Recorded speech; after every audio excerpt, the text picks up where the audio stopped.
Hey, ladies and gents, we are back with some bomber action. We got Joe Kidd in the EF-131.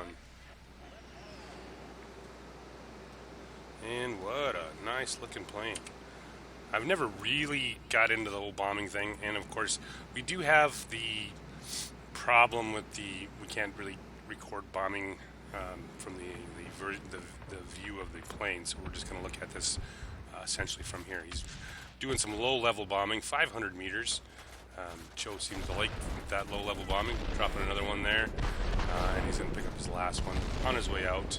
He's almost turned this by himself relatively quick. He's got it to two destroyed ground targets, and he's up and out. What do we have here for?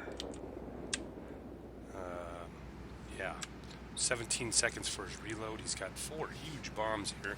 He's headed to the 1,000 kilogram bombs, and he's got about 9 seconds. He'll be up and ready to roll here. They've picked up the one objective, staying low and relatively fast.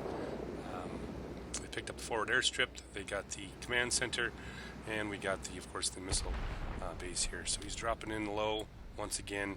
There's 1 bomb, 2 bombs, 3 bombs right there on the big one, and he's on his way out. Picked up a nice 4,000 personal points already, and he's getting harassed by those darn old defense fighters. Making his way out. Looks like he's got about and I've really, like I said, I'm not really much of a bomber pilot. If you ever see me flying a bomber, it's usually one of my kids playing my account because they actually like to fly the RB-17 and that kind of stuff. So like I said, I'm not really a big bomber guy. However, I do like to see these things on occasion run it. And it looks like from the tail markings on his plane, it looks like he plays his plane quite often. His bombs are almost up and ready to go. I would predict he's probably going to be able to pick up a good chunk of this objective. There's 1. Can you pick up that one? There's 2. And 3 for that one. I don't know if he's got enough, of course, to pick up the objective. However, he's got lots of baddies right in this area. Lots of red baddies. 1 more bomb left on his... And he gets around fast enough. Unfortunately, he has... MP 1102 on his tail. Knocks him out. They still have a 2-1 lead here. Bombers up for both sides, and the missile base is still in a fight. All right, Joe Kidd's back. He's got that center objective. That's always nice with that. Having that airstrip there lets him spawn here instead of having start, of course, all the way back there. Lets him get back into the fight relatively quick here. He's got a couple blue guys right here over the enemy command coming in low and fast. He's still waiting for his bomb reload though. Come on. He's gonna have to stay down a little bit. All right, now he's loaded. Let's see what he's gonna go for here. Looks like he's gonna be able to pick up the big olds. And maybe possibly another one there. Yep. As he's on his way out, turns it back mostly, but not enough to completely turn the objective. However, he has enough blue fighters there. They should be able to pick that up relatively easy. Possibly. Rear cover. They are still dogging him. There he goes. Pulls off the turn on the objective. Picks him up almost 10,000 personal points. This thing is, of course, ridiculous. Wow. Can it move around? Picks up a light fighter on his tail. Swift. Cedric looked like he was working him pretty hard. However, his tail gun on this thing is insane. Wow. 3-0. And he's headed back, and he's headed back to the missiles. Or the rockets. They weren't missiles yet, they were rockets. Now, from what I can understand, what I've seen of the historical aspect of this plane is that they produced 2 aircraft that were similar to this at the end of the war, both prototypes. However, this was a hybrid of the 2 aircraft that were actually produced. This one was never beyond, I believe, drawings.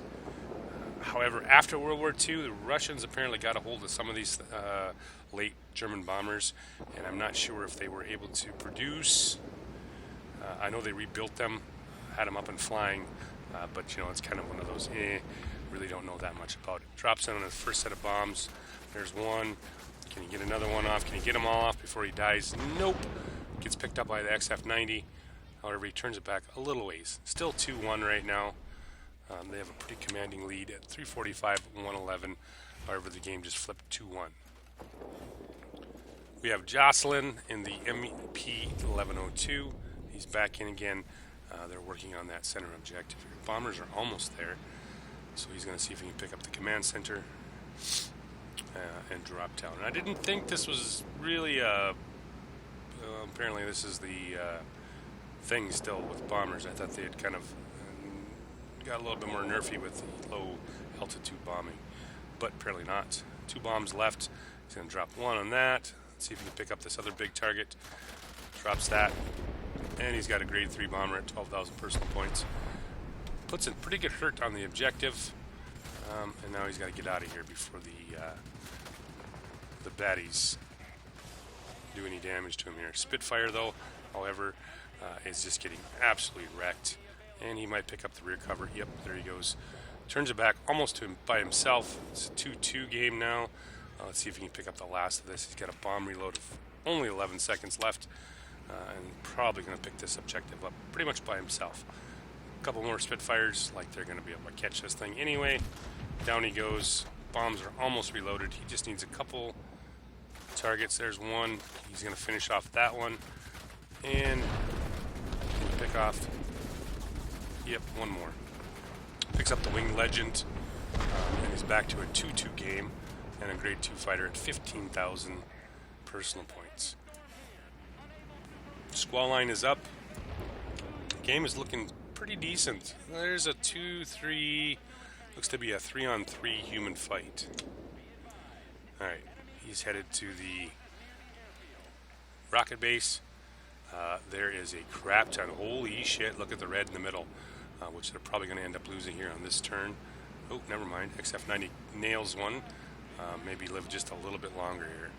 However, Squall line is up. He's got a pretty good chunk of his health left. He's going to have to run in here and do this pretty smart. GA is just showing up as well. This is looking pretty decent for these guys. Picked up a 3. Oh, enemy picks up a 3-1 advantage. Dropping down here. Let's see if he can get a nice bombing run here. He had set up his plane perfect for this run. And one more for the center objective, or the center target. He drops it down. Nice! Picks up the the military base, the grade 1 bomber, with that nice bombing run, back to a 2-2 game. 490, 339. The red team is fighting. They're scrappy here. Slowly but surely picking these guys off. However, he does have a pretty good F-86A pilot pulling his weight there. So he's headed to the next objective, where the military base is firing rockets at the command center. Let's see if he can pick that up here. I think pretty much the center is pretty much a no red goes or red baddies. Nope, we're not going into that direction there. However, he's getting close here to the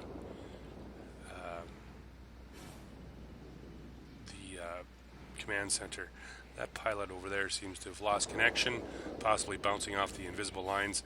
Let's see if he can pick this up there. 3-1 now. Come on. Ooh, there's one. There's 2 bombers. And he has, yep, the red baddies are right on his tail. Can he pick this up? He's got the Doolittle medal as well. Can he pick up the last on the Spitfire? Oh, denied. Still, 2-2. We are stuck in 579, 408, and he's sitting at 21,130 for his EF-131. There's Seth and XF-90, and it looks like it's going to be a game. Well done, Joe. Thanks for the video. I don't get a lot of videos on this plane, so it's nice to see, of course, a little bit different game. So with that said, thanks for watching, guys, and have a good night.